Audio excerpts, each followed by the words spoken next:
Like some of the proposed solutions that's coming from the grassroots level. You're listening to Making Contact. I'm Salima Hamarani, and on today's Making Contact, we're going to be looking at a truly landmark case that the Supreme Court is currently considering, and is one that I honestly hadn't heard much about before I started working on this piece. We will hear argument this morning in Case 21-376, Holland versus Brackeen, and the consolidated cases. Mr. McGill? In November of 2022, the Supreme Court heard oral arguments about the Indian Child Welfare Act, or ICWA. Recognized and not lightly taken away because of the huge numbers of Indian children who are being taken away from their families, from their extended families, from their tribes, from their kin, from their community, and that was damaging the long-term interests of tribes. Last question. The case is super important. If the Indian Child Welfare Act is overturned, more and more Native children could be taken from their families, which is one of the things the law was trying to prevent in the first place. So when Congress passed the Indian Child Welfare Act in 1978, there had been a big national survey, actually about a decade prior, that had found that 25 to 35%, so about a third, of all Native children had been removed from their family. That's Rebecca Nagel. She's been reporting on the case for The Nation and on her podcast, This Land.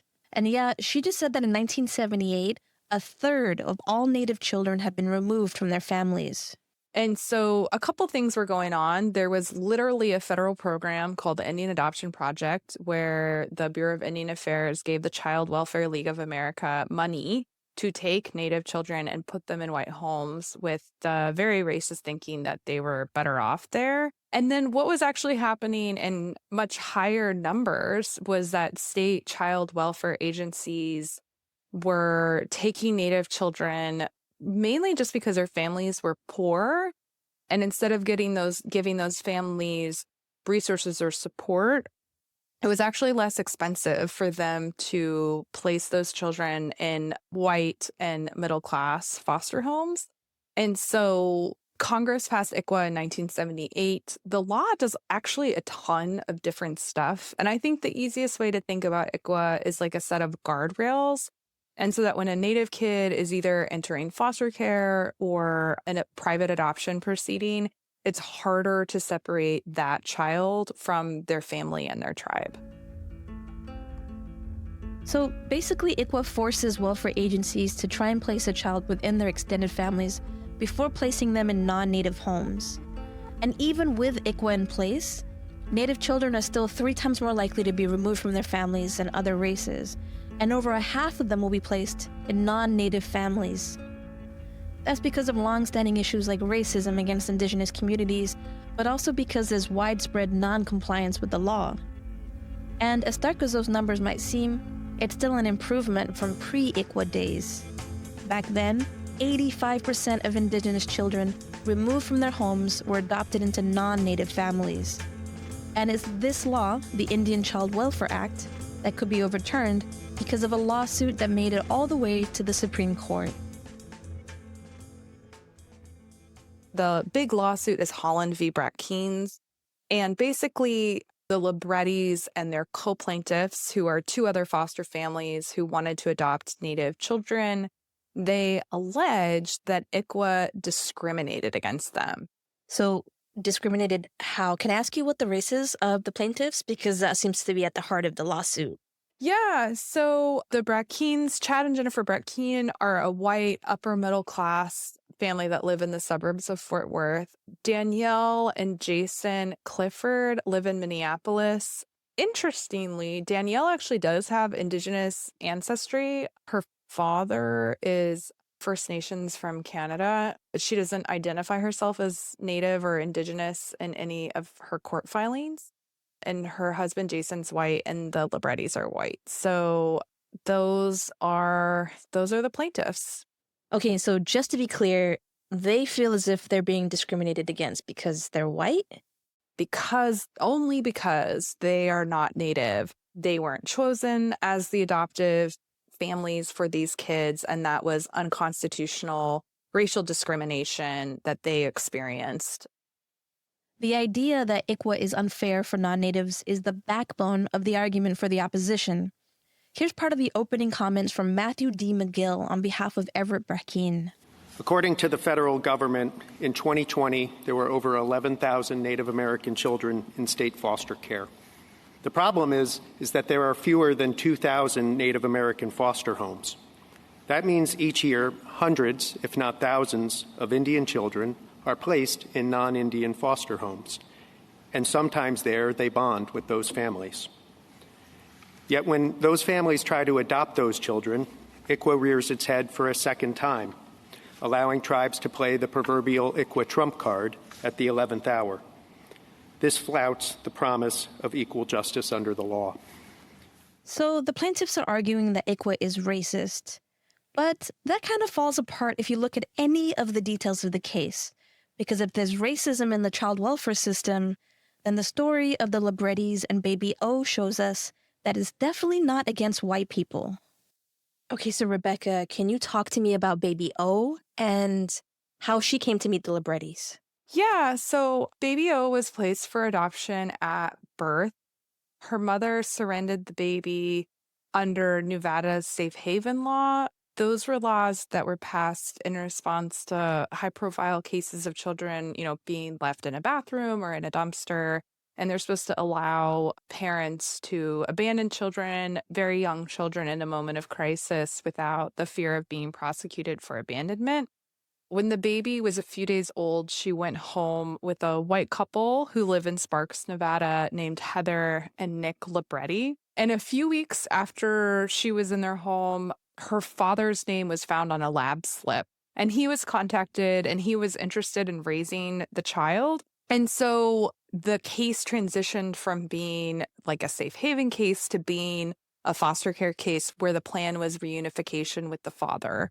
The other thing that happened is that Baby O's paternal grandmother was a citizen of the Isleta del Sur Pueblo, which is a federally recognized tribe in El Paso, Texas, which meant that she was also eligible for citizenship, and the case therefore fell under the Indian Child Welfare Act. So even if she couldn't be reunited with her dad, she would go to other family, and then if other family weren't available under the law, what was supposed to happen was that she would go to the home of another tribal member.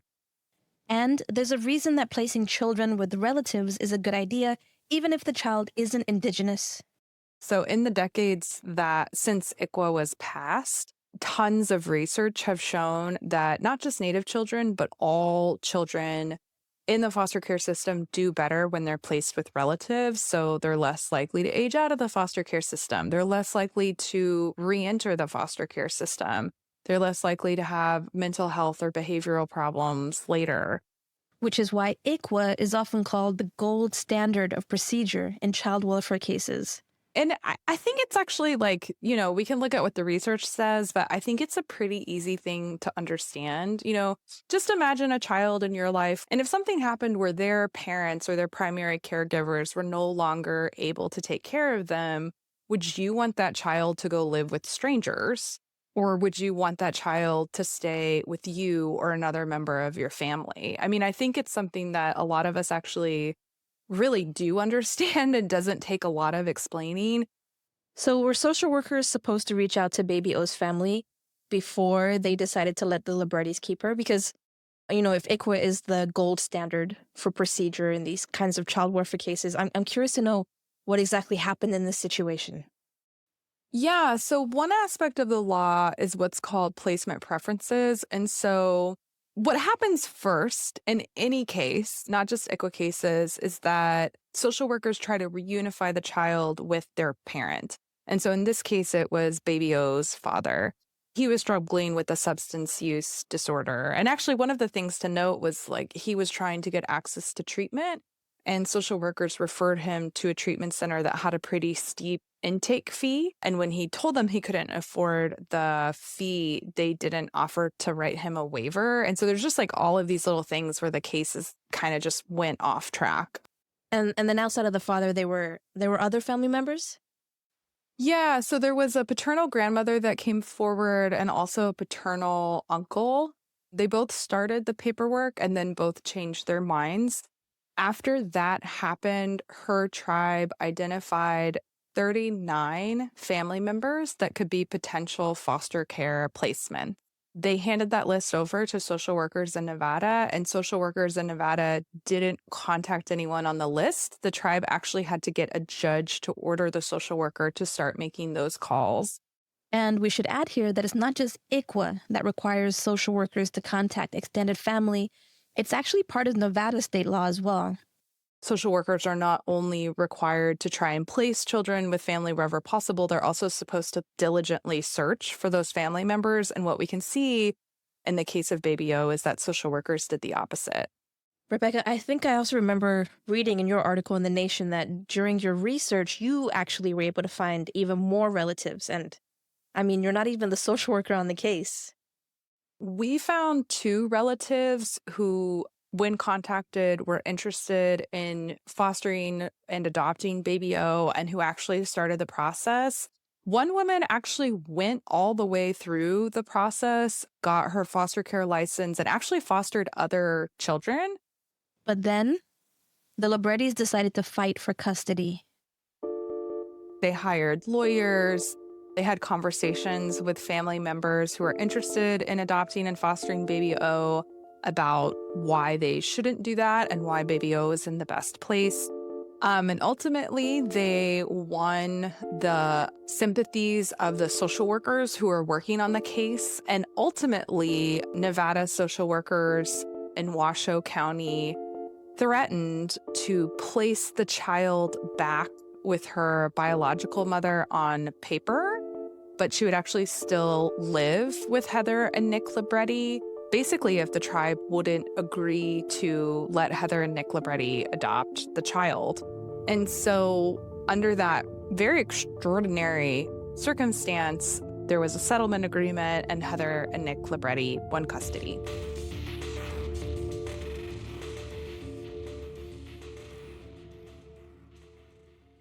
The Librettis won custody of Baby O, even though they were supposed to be fostering her. Not just under ICWA, but in most foster cases, the end goal is not to adopt a child out of their family, but to help with something called reunification. You know, in the ideal situation, the foster parents actually is supporting that process. So they're doing, people call it bridging, but, you know, maybe they're inviting the family over to their home. Maybe they're helping with visitation. You know, they're helping with phone calls or cards and helping keep that contact between that child and their family. And here, the Librettis, you know, did the exact opposite. We found actually 2 instances where they've signed legal forms that they understood that they would not be able to adopt Baby O. I think actually the county told us that they have all of their foster to adopt parents sign a legal form, understanding that a placement is not a guarantee for adoption. And there was actually a period of time where the child was removed from their home because of some of their behavior. And then when the child was returned to their home, they signed a form again, understanding that the case wasn't going to lead to adoption. Right, and so I guess I just want to summarize this for the audience so far.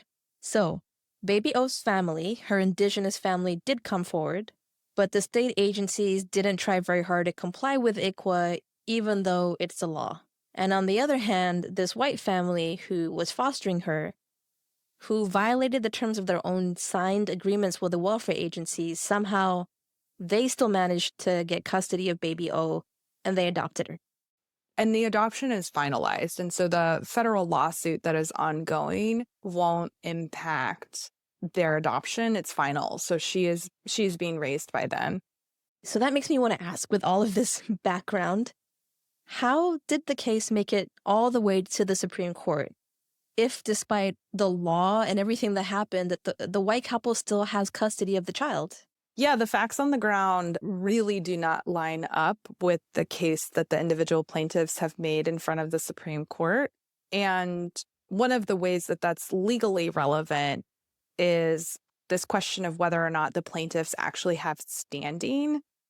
This part of the case is actually a huge deal because it's a question of whether there should be a Supreme Court case at all.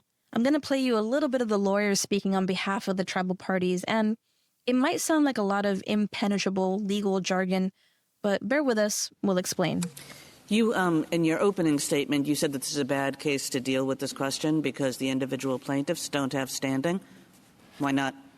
Your Honor, thank you. So they don't have standing for a number of reasons. First, redressability, right? This is a law review article. It does not bind a single state court judge that actually adjudicates a state court adoption proceeding. Second, there is no injury in fact. There is not a single individual plaintiff who has had an adoption that existed from the time of the amended complaint through the Fifth Circuit judgment. And so there is no injury in fact. So to sue the federal government to undo a big law like ICWA, you have to meet certain criteria. You know, you can't just file a lawsuit because you feel like it. I mean, you can, but like courts will throw it out. And some of that criteria is that you have to show that you were harmed by the law. And so maybe you can point to some harm. It's weak, but maybe it's there. But then there's this other thing that's called redressability. And that means that when this law goes away, if ICWA is declared unconstitutional, the harm that you experience will be repaired. It'll be redressed. And that doesn't exist in any of the underlying cases because all of the underlying custody cases have been settled. They're final. It's over. And so even the one case where the Cliffords did not win custody, an Ojibwe grandma won custody of her granddaughter, that adoption is finalized, and ICWA being declared unconstitutional doesn't allow the Cliffords to go back and open that case back up. And so, yeah, there's a real question about how this lawsuit's still moving forward and how it even made its way to the Supreme Court. The court has been crystal clear that standing needs to be established in the lower court. Every case would have standing. There would be no advisory opinions because, of course, what this court says binds everybody. And so the fact that it's made it this far through an erroneous standing ruling does not cure the standing problem that existed at the start. I mean, it's not talked about this way, but I think stripped down to its bones, it's a reverse racism case. And I think what makes it kind of incredible is that it's a reverse racism case where, for the most part, the white plaintiffs actually got what they wanted. Stay tuned. We're about to head into our very quick break, but coming up, as we promised, this isn't just a custody case. Challenging ICWA is really about dismantling the basis of indigenous political sovereignty, and we'll explain how right after the break.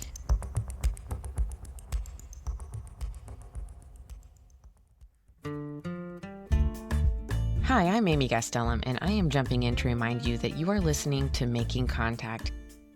If you're enjoying today's show, leave us a comment. We want to hear from you. Find us online at radioproject.org, and on Twitter, we are radio_project. Okay, now back to the show.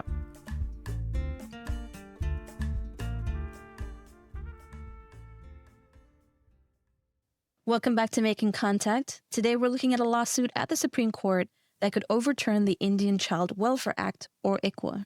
In the second half of today's show, we're going to talk about how this lawsuit could dismantle indigenous political sovereignty. And that's because the legal arguments at the Supreme Court have very broad implications for what people call federal Indian law, which is basically the chunk of the U.S. code that deals with tribes and tribal citizens. That's journalist Rebecca Nagel again. And within that chunk of the U.S. code, there's laws literally going back to the founding of the Republic that treat tribes and tribal citizens differently than other people in the United States. And that difference goes back to the treaty relationship that we have between our tribes and the federal government. So just like certain laws apply to me because I'm a citizen of the United States, or because I live in Oklahoma, or even because I live in, Cherokee County, Oklahoma, certain laws apply to me because I'm a citizen of Cherokee Nation. And so the fear is if the Supreme Court in this case rules that ICWA can't treat tribes and tribal citizens differently, well, then what about healthcare? What about gaming? And so this case could be kind of like a set of dominoes where if they can topple the first domino, if they can topple ICWA, everything else will go down with it. In the Supreme Court case, you can hear a lot of arguing back and forth about the parts of ICWA that treat indigenous people as political entities versus racial groups. So to get to the heart of my concern about this, you would agree, I think, but tell me if you disagree, that Congress couldn't give a preference for white families for white children for black families for black children, for Latino families for Latino children, for Asian families for Asian children. Do you agree with that? Yes. Okay. That's purely based on race. But this is... And this is different and I'll let you explain. Because it has to do with Indian tribes. Including the third preference, which does not require it be of the same tribe? But it is a tribe. It is a tribe with a political relationship to the United States. And I mean, for a case without standing, the majority of the argument was about this single point. Is this a racial or a political law? You know, what if we're just a racial group that can't be treated differently? What racial group has its own land base, its own environmental regulations, its own elections, its own police force, its own courts, et cetera, et cetera, et cetera? But since ICWA was introduced, it's never been challenged on whether or not it counts as racial discrimination. Who's behind the ICWA litigation? Who's funding it? Because the law existed for a long time, sort of without controversy. So why start attacking it now? Yeah, that's really, really important to note because, you know, this case did not get to the Supreme Court by organically arising out of a custody case. And so the plaintiffs are represented by a law firm called Gibson Dunn. It's a big corporate law firm. It also represents like Walmart and Chevron. And Gibson Dunn is representing the plaintiffs for free. And the other folks who are involved, besides Gibson Dunn, you have the Attorney General of Texas. And then you also have a small group of right-wing organizations and then a handful of private adoption attorneys and also a professional association representing private adoption attorneys. So that's kind of the opposition to ICWA. And what we found in terms of why these folks got involved in this law, you know, is kind of it's a big question. You know, ICWA existed for 30 years without being the target of litigation like this. And then all of a sudden in the past decade, it's been challenged almost as many times as the Affordable Care Act. And there's a coordinated campaign to strike it down. What we found in our reporting is that that big corporate law firm and actually some other corporate lawyers who have taken on these cases pro bono are making the exact same arguments in cases going after tribal gaming and tribal casinos that they're making in this ICWA case. And so they're literally just swapping out kids for casinos. And so that thinking is that, you know, okay, if they can win ICWA based on this new constitutional principle that you can't treat tribes and tribal citizens differently, that's racial discrimination, then they can follow up with other lawsuits that would attack other areas of laws that treat tribes differently, like healthcare, gaming. So Rebecca Nagel is arguing that corporate interests and the firms that represent them want to attack ICWA because tribal sovereignty is keeping them from making money. So if they can remove the special protections of First Nations over issues like gaming, healthcare, and land, then they can open up a market that they've otherwise been unable to access. I think the other thing to note about Gibson Dunn that's doing all this anti-ICWA work for free is that they also represent another industry that comes up against tribes and tribal sovereignty a lot, and that's oil and gas. And they specifically represented the parent company behind the Dakota Access Pipeline and the fight over the pipeline at Standing Rock. But there's another interest behind the ICWA fight. The other thing that we found was we kind of investigated, like, well, where these, like, this little small group of right-wing organizations, like, who is funding them? Like, who is paying for them? And so what we found is that the Goldwater Institute got seed money from this right-wing family foundation called the Bradley Foundation. That pot of funding wasn't actually about, like, ICWA or tribes. It was about building what the Bradley Foundation called state conservative infrastructure, conservative agenda at the state level. So other than arguing extensively about whether ICWA is a racial or political law as it applies to Native children, the lawyers on the anti-ICWA side also spent a lot of time talking about state rights. Their basic argument is that the federal ICWA law requires state agencies to go out and find the relatives of Indigenous children and spend money settling ICWA cases, and they believe that that impinges on state rights. That's an argument that seems to surprise even the Supreme Court judges. Is there some irony in your position that you're here to vindicate states' rights? We have 23 states who've lined up on the other side. We've never had a state court, near as I can tell, in the 40-some years since ICWA was adopted, complaining about this arrangement.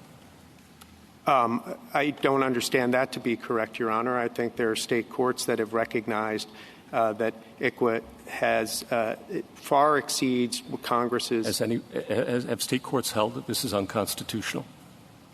There's the cases that held that it under what was known as the existing Indian family doctrine, that said that it would be unconstitutional as applied to a child who had no connection to a tribe. Fair, but I'm not aware of anybody holding ICWA facially unconstitutional in the manner that you're asking us to do. No, I would concede that no state court has gone anywhere done that. Yeah, okay, thank you. And I think the reason that ICWA fit into that is because it ticks off a couple boxes that I think are part of conservative ideologies. And then I think we're seeing it now actually really in this session at the Supreme Court with some of the anti-affirmative action litigation that's going on. There's this idea among many conservatives that any legislation that tries to address systemic racism and correct it shouldn't exist. And, even like things that we would think of being untouchable, like civil rights legislation, like fits into that category. And in that kind of worldview, a law like ICWA, which is attempting to redress centuries of racism against Indigenous people by creating special protections for their children, is a perfect target for litigation. And the fact that it has succeeded, that ICWA litigation has succeeded this time around, what do you think that says about the political makeup of the Supreme Court or the country where we are politically at this moment? I mean, there's a lot of high stakes litigation at the Supreme Court this term. And, the Brett King case hasn't yet become one of the blockbuster cases that everybody is following. But it absolutely should be, because it's a test for the Supreme Court. It's a test about, our whole conversation about standing and whether or not the court is going to, follow the rules of civil procedure. It's a test of how wedded the court is to precedent. I mean, literally centuries of precedent going all the way back to the founding of the Republic. And also the truth, and just the facts on the ground. Or if all of that is irrelevant and we are really just at a stage where it's about politics. And so we'll see if the Supreme Court makes a ruling based on the law or if they make a ruling based on politics and conservative ideology. This is a very, very difficult area of the law, as the last 2 or 3 hours have shown, and to decide it on the basis of hypotheticals that never arise in the real world, and yet take away a statute that has made such a meaningful difference for so many children, it seems to me just like not the way this court should be deciding questions. Deciding a facial challenge to a statute in a situation where there is no standing seems to me like a very poor way to resolve major challenges to critical legislation. That was Rebecca Nagel, a reporter from The Nation, who's been covering legal attempts to take down the Indian Child Welfare Act. We'll be posting updates on the Indian Child Welfare Act whenever the Supreme Court makes its final decision at some point this year. And as always, you can find out a lot more information on our website about today's show. Thank you to Rebecca Nagel and The Nation. I'm your host, Salima Hamarani, and that does it for today's Making Contact.